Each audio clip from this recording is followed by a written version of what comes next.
Les decía que quiero terminar con la serie del domingo pasado, a la cual denominé Vestigiums.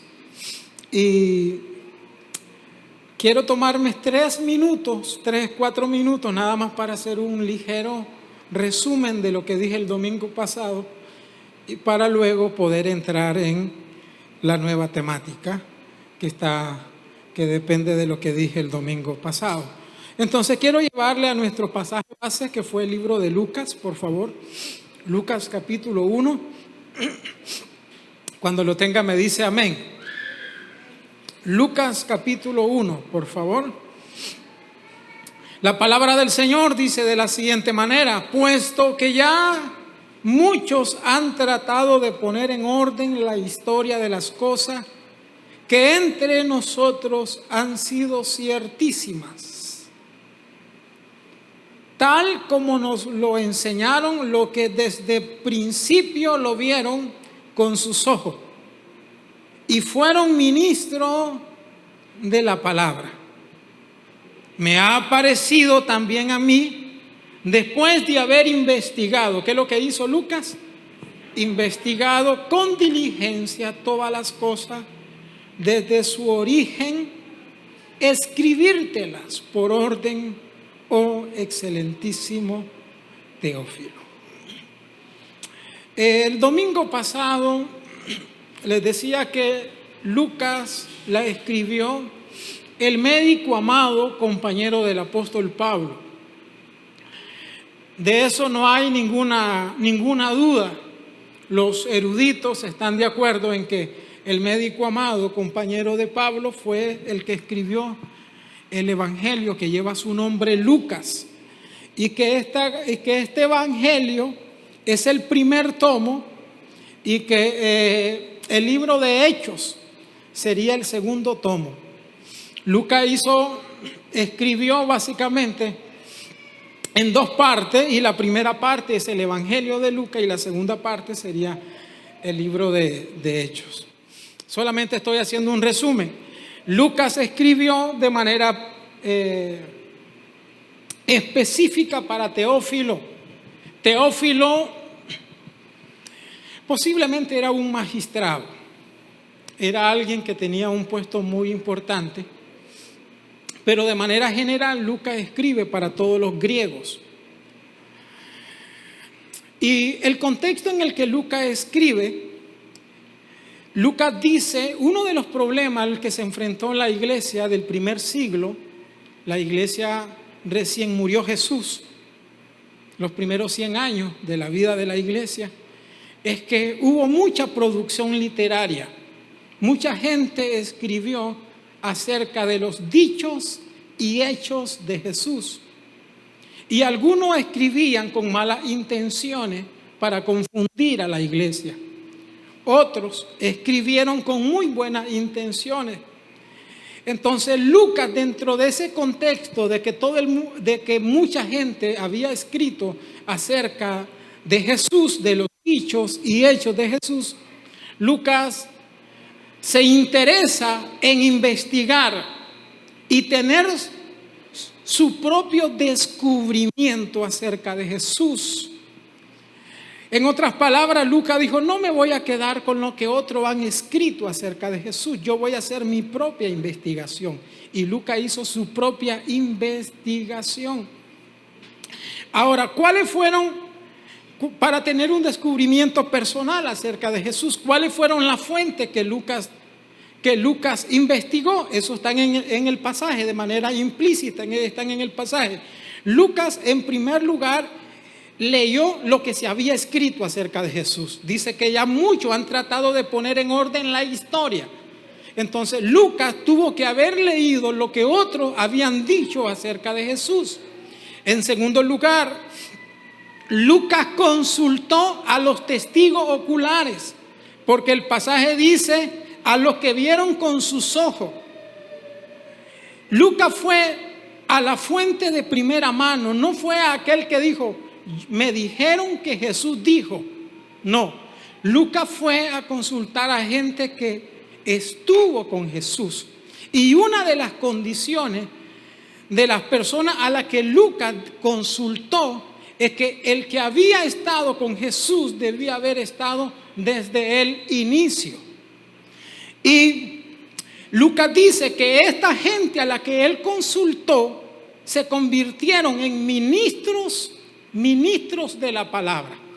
De ahí los teólogos deducen que toda esta es una referencia a los apóstoles y que Lucas debió haber consultado a los apóstoles, porque los apóstoles, los que eran primeros discípulos de Jesús y después se convirtieron en apóstoles, cumplen básicamente toda la descripción que Lucas está haciendo. Testigos oculares, estuvieron con Jesús desde el inicio de su ministerio y se convirtieron en ministros de la palabra. Entonces Lucas dice, me pareció también a mí investigar. El término investigar en el hebreo significa cerca, en pos, pero es el mismo término que para nosotros en latín sería vestigium. El término que Lucas utiliza para investigar en latín es vestigium, y vestigium tiene dos acepciones. La primera que nosotros hemos básicamente utilizado para esta reflexión, vestigium significa en pos de la huella. ¿Y qué es vestigium? Vestigium es cuando uno camina en el mar o sobre la playa, sobre la arena, uno va dejando huellas. Esas huellas que quedan al caminar, eso es vestigium. No es la huella que dejan la suela de nuestro zapato, sino vestigium es la huella que queda producto de la planta de nuestros pies, no de la suela del zapato. Entonces, cuando Lucas dice, yo quise hacer mi propia investigación, Lucas está diciendo, yo quise ir en pos de las huellas de Jesús. Y fue lo que hizo Lucas, irse tras las huellas de Jesús y hacer una serie de investigación, porque se había escrito mucho acerca de Jesús, y lo que Lucas tuvo que leer acerca de Jesús lo tuvo que sopesar, lo tuvo que discriminar, lo tuvo que analizar, lo tuvo que reflexionar. Además de las fuentes vivas a las cuales Lucas había consultado. Les mencioné, no lo voy a decir porque me llevaría mucho tiempo, una serie de relatos de la magnitud de la investigación que hizo Lucas, de una serie de relatos que nada más aparecen en Lucas, no aparecen en los otros evangelios. Entre esos hay 18 parábolas, que solamente Lucas registra 18 parábolas. ¿Qué les quiero decir con todo esto? Que Lucas se tomó muy en serio el trabajo de investigación para poder escribir acerca de Jesús. Y Lucas dice, voy a poner en orden la historia acerca de los hechos que entre nosotros han sido ciertísimos. Para Lucas era muy importante los hechos de la historia. Y por ahí les tuve que decir que para nosotros los cristianos, la fe nuestra no es solamente un asunto subjetivo. Porque si yo les pido a la mayoría de los cristianos, defíname qué fe, todos nos iríamos a la definición de Hebreos, que es probablemente una de las máximas cristianas. Pero para Lucas es muy importante los hechos que fueron ciertísimos, porque esos hechos que fueron ciertísimos son el fundamento de la vida cristiana. Entonces ahí es importante estar consciente que la vida cristiana no solamente está basado en qué rico la presencia de Dios, en algo que yo siento de manera subjetiva, sino que la fe de la vida cristiana está basada en hechos reales. Y que si no estuviese la fe basada en hechos reales, nuestra fe sería vana. Eso lo dijo el apóstol Pablo también, cuando el apóstol Pablo dice, si Cristo no resucitó, ¿cuál es el hecho real? La resurrección de Cristo. Y Pablo dice, si Cristo no hubiera resucitado, vana es nuestra fe. Y Pablo, dentro de ese contexto, Pablo dice, seríamos falsos, seríamos hallados falsos. Entonces, para Pablo es muy importante la resurrección porque se convirtió en un hecho histórico. Y para Lucas, la historia de los hechos ciertísimos acerca de Jesús son esenciales para la fe.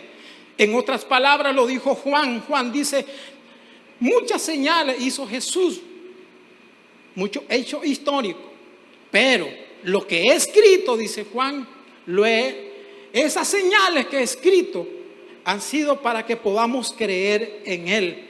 Entonces la fe cristiana no solamente está basada en asuntos subjetivos, la fe cristiana está basada en hechos reales, en algo que ocurrió y que la historia lo contempla. De ahí que Cristo separó la historia en dos grandes momentos. Y hoy nosotros podemos hablar de antes de Cristo y después de Cristo. Y terminé diciéndole, nada más le estoy haciendo un resumen de lo que dije casi en 50 minutos. Y terminé diciéndole que Lucas es un libro inspirado. Diga conmigo, Lucas es un libro inspirado. La Biblia dice que toda la escritura,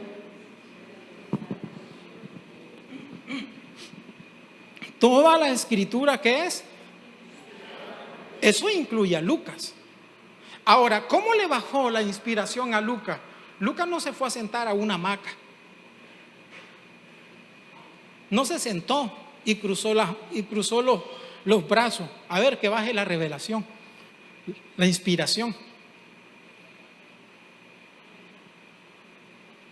De ahí le dije que la inspiración a Lucas le llegó producto de una investigación, y que investigación, en el contexto de Lucas, investigación va de la mano con inspiración. Dicho de otra manera, la inspiración llegó producto de buscar, de pensar, de investigar. En el caso de Lucas, la investigación no fue un éxtasis, algo sobrenatural. Claro que hay revelaciones de eso en la Biblia, pero en el caso de Lucas no. En el caso de Lucas, la inspiración llegó producto de un proceso mental. Tuvo que buscar, tuvo que leer, tuvo que indagar, tuvo que ir a entrevistar a otros. Y así nosotros hoy tenemos el libro de Lucas como algo inspirado por Dios. Entonces, ya para entrar en el nuevo tema, en la parte que continúa, la inspiración no le llovió del cielo con los brazos, donde él estaba con los brazos sentados. No. La inspiración le llegó producto de que él entró en un proceso de investigación, de análisis, de tomarse el tiempo. Y es algo que nosotros debemos de buscar. Basado en eso, nosotros podemos decir ¿qué es inspiración? A ver, inspiración, para darme a entender, inspiración es la influencia que Dios ejerce sobre una persona, la influencia que Dios ejerce a través de su Espíritu Santo sobre una persona para que pudiera escribir lo que Dios quería que se escribiera. Y que Dios se encargó de que esa persona pudiera escribir nada más lo que Dios quería que se escribiera. Entonces, el acto de recibir, interpretar y transmitir la revelación de Dios es un acto que incluye una actividad humana, pero también una actividad divina. En el caso de Lucas, el que haya escrito un libro que hoy nosotros lo tenemos como inspirado por Dios, ese libro de Lucas tiene un elemento humano que fue todo el trabajo que hizo Lucas, pero también tiene un elemento divino que fue la influencia o la inspiración de Dios para que Lucas en su investigación pudiera discriminar, decir esto no, esto sí.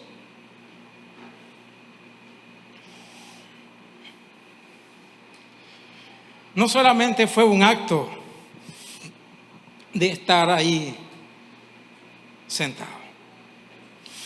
Hay otro personaje del que nosotros tenemos un libro precioso.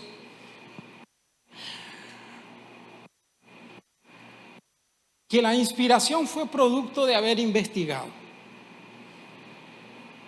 Muy diferente a la revelación de Juan. Usted sabe que Juan, Dios lo llevó al cielo, le mostró todo y le dice, escribe. Se evitó la investigación, Juan.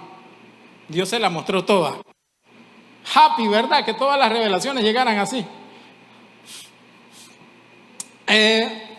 A Lucas le tocó investigar y hay otro personaje al que también le tocó investigar.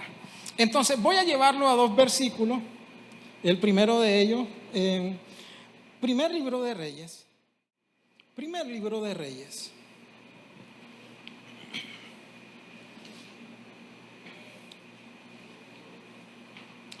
Capítulo 4, versículo 32. Primer libro de Reyes, capítulo 4, versículo 32.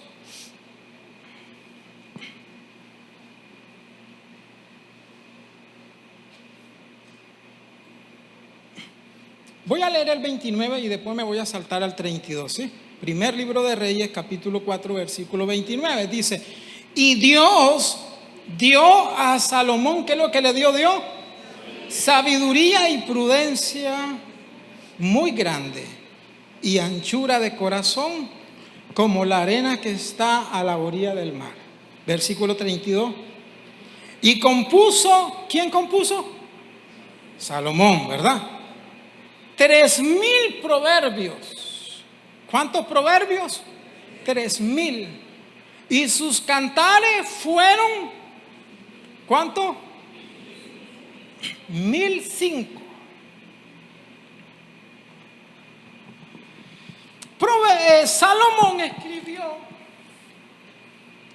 Salomón escribió el libro de Proverbios. Que Proverbio es un libro rico en sabiduría. Diga conmigo, sabiduría. Y dice acá, escribió 3,000 proverbios. Además de cantares. Salomón fue un hombre muy sabio.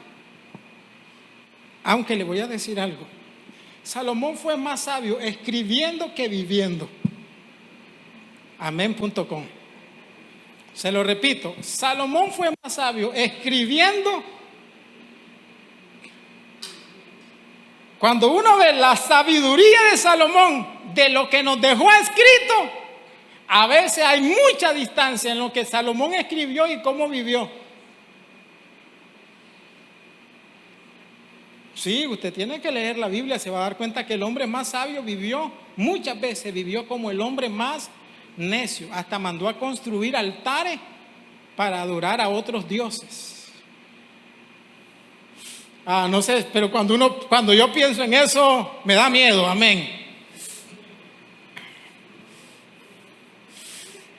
Y cuando uno lee este pasaje, uno de pronto, o yo no sé si usted ha pensado en los proverbios, porque estamos hablando del libro de Proverbios.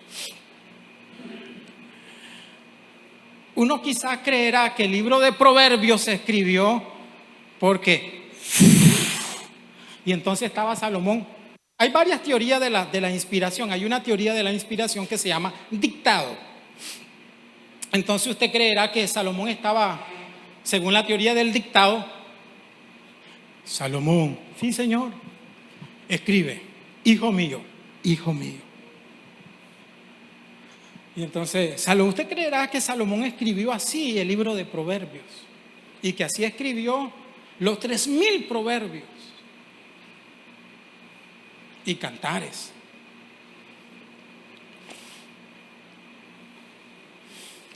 Pero le voy a decir lo que dicen los eruditos. Salomón no escribió así proverbios. Después vamos a ir a un versículo. ¿En qué consistió el trabajo de Salomón? Salomón solamente fue un compilador. Diga conmigo, compilador. Dicho de otra manera, Salomón lo que hizo fue reunir los dichos, los refranes, porque Proverbio, el libro de Proverbios, son dichos, son refranes. Eran dichos, refranes que tenían mucha sabiduría. Y esos dichos, ¿dónde estaban? Esos dichos estaban en el habla popular. Y esos dichos tenían mucha sabiduría popular, pero también tenía mucha sabiduría culta. Cuando uno lee Proverbios, uno se va a dar cuenta que hay mucha sabiduría culta. Dichos como los nuestros, por ejemplo, hoy nosotros decimos, dime con quién anda y te diré quién eres. Esos son los proverbios, ahí, dichos como eso. El que con lobo anda, al que buen árbol se arrima.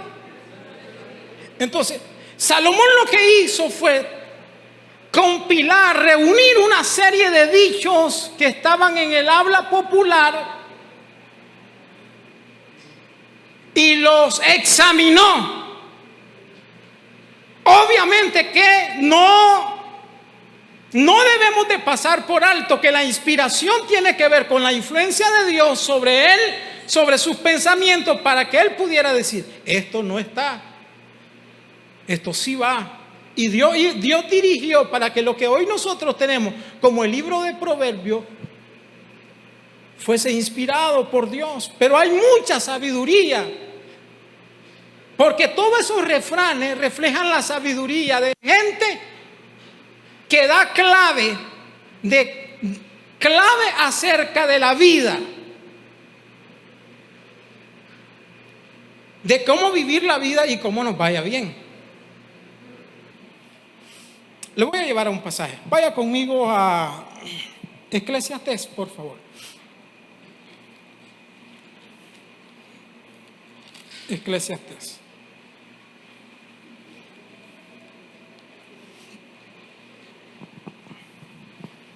Capítulo 12, versículo 9. Más sabio fue el predicador. ¿Lo quiere leer conmigo, por favor? Y cuanto más sabio fue el predicador, tanto más enseñó sabiduría al pueblo. ¿Qué es lo que necesita un predicador para enseñar sabiduría? Que primero él sea sabio. Nadie puede enseñar sabiduría si primero él no es sabio. Y ahí la demanda de Dios para nosotros los predicadores. Debemos de ser sabios para enseñar. Para enseñar.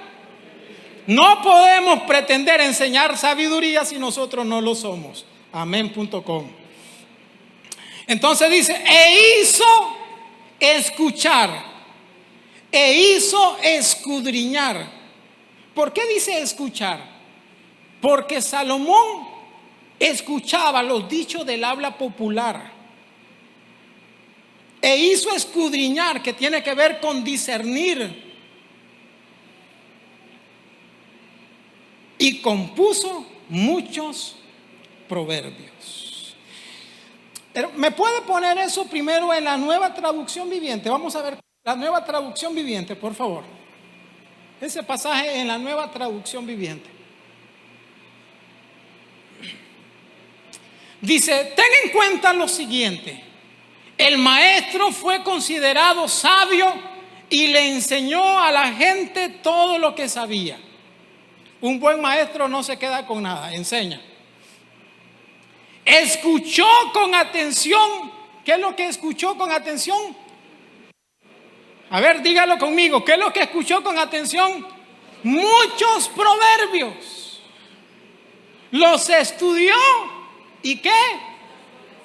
Y los clasificó. Entonces, el trabajo de Salomón con el libro de Proverbios fue entre muchos refranes, proverbios que escuchaba del habla popular, se dedicó a escribirlos. y los estudió. Eso tiene que ver con un proceso mental de análisis, de reflexión. Este no es, este sí, este no. Y en ese proceso de clasificación, Dios estaba inspirando a Salomón.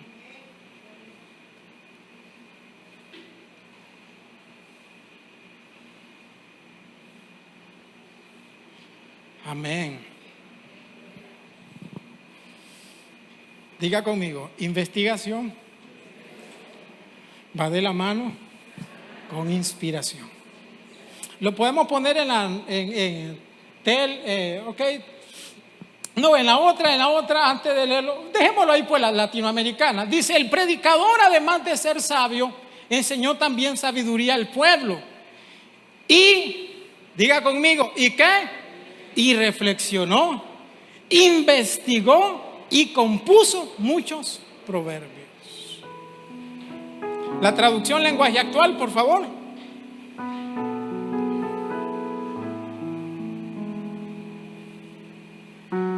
Palabras finales, entre otras cosas. El predicador se dedicó a enseñar a otros todo lo que sabía. Todo lo estudiaba con cuidado y lo investigaba a fondo. Además, hizo una gran... Además, ¿qué hizo? Amén.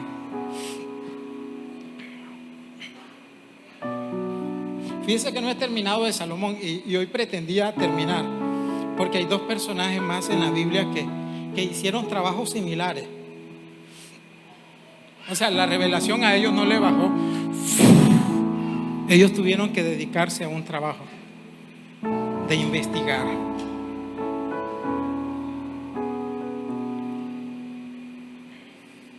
Salomón tuvo que investigar, y ahí hay mucha sabiduría. Por eso usted ve en Salomón consejo para los jóvenes. Usted ve en Salomón consejo para los viejos. Ve consejo para los hombres y encuentra también consejo para las mujeres.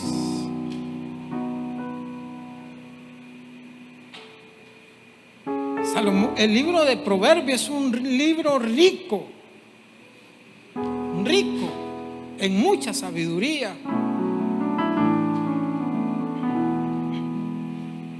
Proverbio nos ayuda en nuestras relaciones personales. Voy a quedar acá. Si trato de decirle los otros dos relatos, sería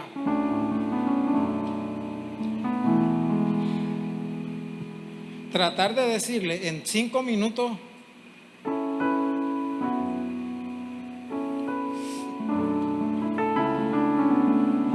algo que es muy valioso. ¿A qué quiero llegar, hermano? Para cerrar esta parte, ¿a qué quiero llegar? La iglesia tiene que darse a la tarea de escudriñar la Biblia. Recuerde el Salmo: una cosa he demandado a Jehová, esta buscaré, que esté yo en la casa de Jehová para contemplar la hermosura de Jehová. ¿A qué venimos a la casa de Dios?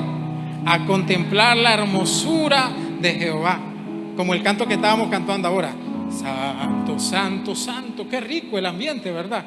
Yo no sé si a usted le pasa, pero algunas veces yo estoy cantando y me estoy imaginando. Y a eso venimos, a contemplar la hermosura de la santidad de Dios. Pero dice el Salmo, no se queda ahí, dice: a contemplar la hermosura. ¿Y a qué? Y a inquirir en su templo. ¿A qué venimos? A investigar. Fíjese que la mayoría de ustedes no traen un lapicero, no traen una libreta. Muy pocos tenemos el hábito de anotar. Y eso es parte de inquirir en la casa de Jehová. Voy a terminar con esto. ¿Sabía usted Y solo se lo voy a mencionar, no voy a entrar ahí porque es mucho. Pero para dejarlo, ¿sabía usted, por ejemplo, que muchas frases que hoy son frases bíblicas, dichas por Jesús, eran frases populares? Se lo repito, hay muchas frases en la Biblia que ahora para nosotros son bíblicas porque están en la Biblia, pero que Jesús las dijo y no eran bíblicas cuando Jesús las dijo, eran frases populares, y que Jesús le cambió la connotación y hoy son frases bíblicas. Fíjese que yo, entre más aprendo de la Biblia, me doy cuenta que primero que no sé nada.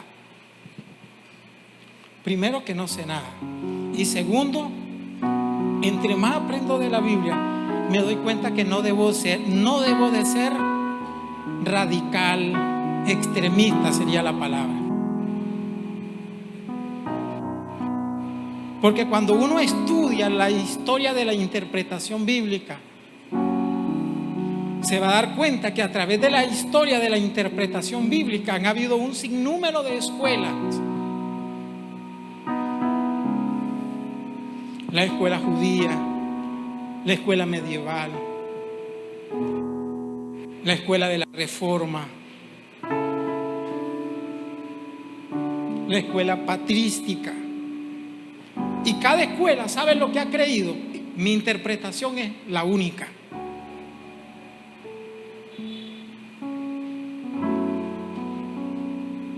Si usted se cree dueño, es más, le voy a decir, ¿cuál ha sido la etapa de mayor oscurantismo de la iglesia? ¿Sabe cuál fue el mayor tiempo de oscurantismo? Estoy diciendo bien la palabra, oscurantismo de la iglesia. ¿Sabe cuál fue el mayor tiempo de oscuridad para la iglesia? Cuando la iglesia católica creía ser los intérpretes oficiales de la Biblia. Y cuando la iglesia católica decía, nadie más puede interpretar la Biblia, solo nosotros y los sacerdotes. Hasta que hubo un Martín Lutero que le dijo, están equivocados, esto no va contra la Biblia, esto no va contra la Biblia, esto no va contra la Biblia. Uno de los errores que nosotros podemos cometer es creernos intérpretes oficiales, que solo yo tengo la única revelación. Basta con ver la diferencia entre calvinistas, arminianos y los wesleyanos, si no me equivoco, la frase correcta, de Wesley. Usted estudia esos tres y se va a dar cuenta la gran diferencia.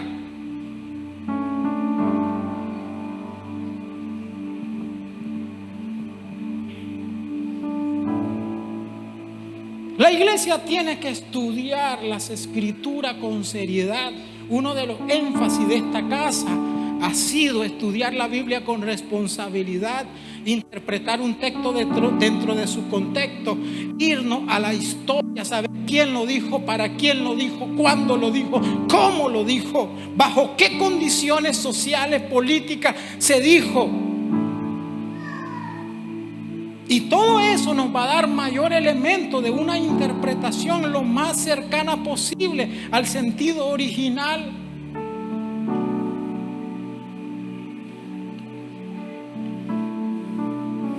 Han habido a través de la historia, han habido hombres que interpretar un versículo le ha llevado años. ¿Se imagina usted? Si tiene duda me avisa, me escribe y yo le mando el vínculo. Estudiar un versículo y desmenuzarlo para poder encontrar la interpretación más ortodoxa. Meses, años. La otra vez miré en YouTube que decía, ¿cómo predicar en 5 minutos? El mensaje era que cómo formar un mensaje en 5 minutos. Y yo digo, ¿qué engaño más grande? En 5 minutos no es ni siquiera terminado de leer el texto. ¿Y cómo le podemos pretender a la gente decir que en 5 minutos va a preparar una prédica? Eso es irresponsabilidad. Termino con esto, se lo voy a leer. Dice, usted tuvo un almuerzo de negocio. Lo invitaron a ese almuerzo de negocio. Por la tarde tiene dolor de estómago y malestar en todo su cuerpo. Usted sospecha que consumió alimentos contaminados. Al día siguiente va al médico y usted le asegura que se trata de una intoxicación alimentaria. El doctor lo examina y piensa que es algo más serio. Le hace todos los exámenes y descubre que no es intoxicación, sino apendicitis. Tanto usted como el doctor actuaron de forma presentida, pero el doctor no dio su veredicto hasta que le mandó a hacer los exámenes. De esa manera, como el doctor, deberíamos actuar nosotros. No llegar a conclusiones apresuradas. Comí alimentos contaminados, sino hasta haber hecho todos los exámenes de rigor, poder llegar a conclusiones de la Biblia. Una de las principales demandas que tiene la iglesia hoy es tomarse en serio el estudio de las Escrituras. Y como lo he dicho muchas veces, y con esto termino, si usted de lo que lee hoy Salmo, y mañana lee Proverbios, y pasado mañana lee Apocalipsis, usted ni sabe para dónde va. Ese tipo de lectura es una lectura para un nuevo convertido. Pero para un cristiano que no está buscando leche, sino que quiere alimento sólido, tiene estudios, métodos, formas de estudiar la Biblia de manera responsable. Si no lo está haciendo, les animo a que se proponga estudiar la Biblia con toda responsabilidad. Póngase de pie, por favor.